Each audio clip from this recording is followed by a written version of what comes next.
game, you're going to pick a character card and take the corresponding little standee that goes with it. You're going to put that in front of you. You're going to start your health at 10, and your stars will be start at, if I can ever get to it, 0. You'll take the 6 dice and you'll roll them.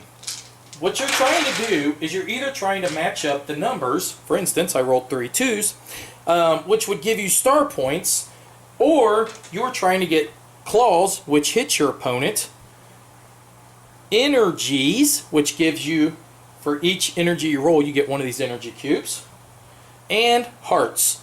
For each heart, you're able to heal yourself 1, but you are never allowed to go up here into the white, to the 11 and the 12, unless you have a special card that actually allows you to do so.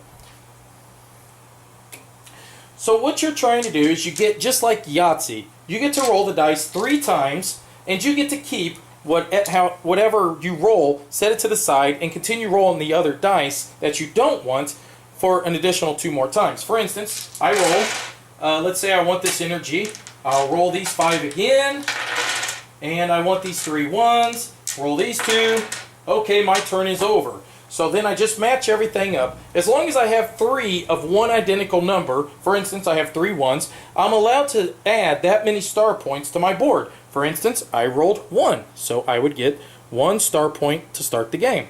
Plus I got 1 lightning bolt there, so I could get 1 energy cube and just set it down in front of me. Now, as the game progresses, eventually people are going to go in and out of Tokyo. Tokyo Bay down here is only used if you have 5 to 6 players. So, if you have 4 or less players, then you are only going to use this symbol for the whole game. If you enter into Tokyo, you get 1 star point. If you stay in Tokyo throughout everybody else's turn in the game, and it comes all the way back to your turn again, you will get an additional 2 star points. You can never heal while you are in Tokyo. Now, to get into Tokyo, all you have to do is roll a claw. Once you roll a claw, you go into Tokyo. Then it's the next player's turn. The next player rolls. Now here's where you can actually deal damage. While in Tokyo, everybody that is outside of Tokyo, okay? Now, I gotta remind you just one more time.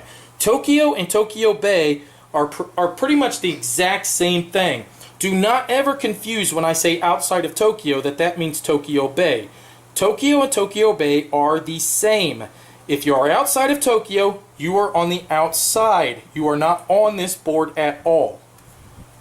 So, everybody else that's on the outside, anytime they roll a claw and they decide that they're ending their turn, however many claws that they have in front of them, is how much damage the person inside of Tokyo receives.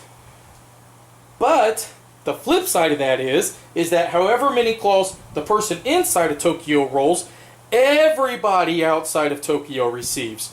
For instance, if I rolled 3 claws while in Tokyo, everybody outside of Tokyo would receive 3 damage.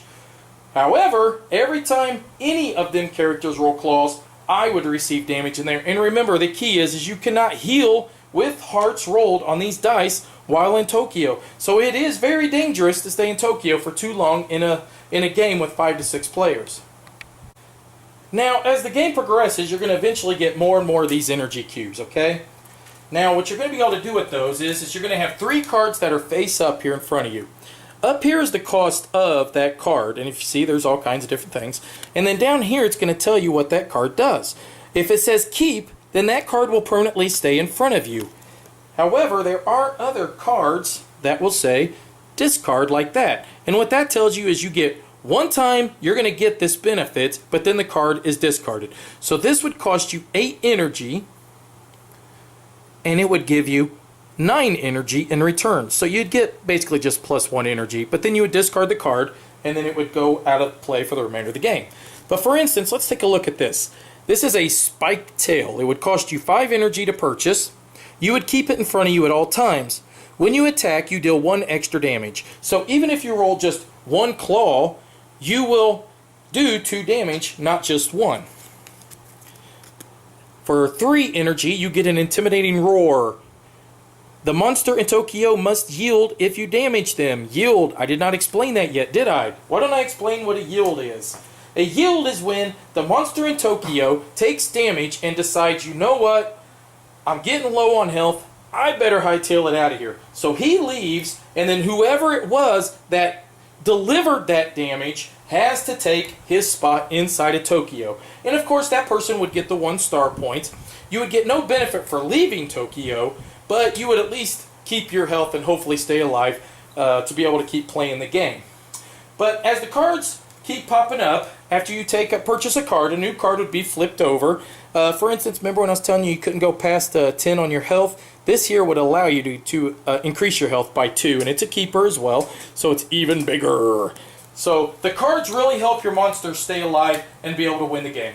You win the game by either defeating all of the other monsters, you being the sole monster, or you get 20 star points. If either one of those 2 conditions are met, you become the King of Tokyo.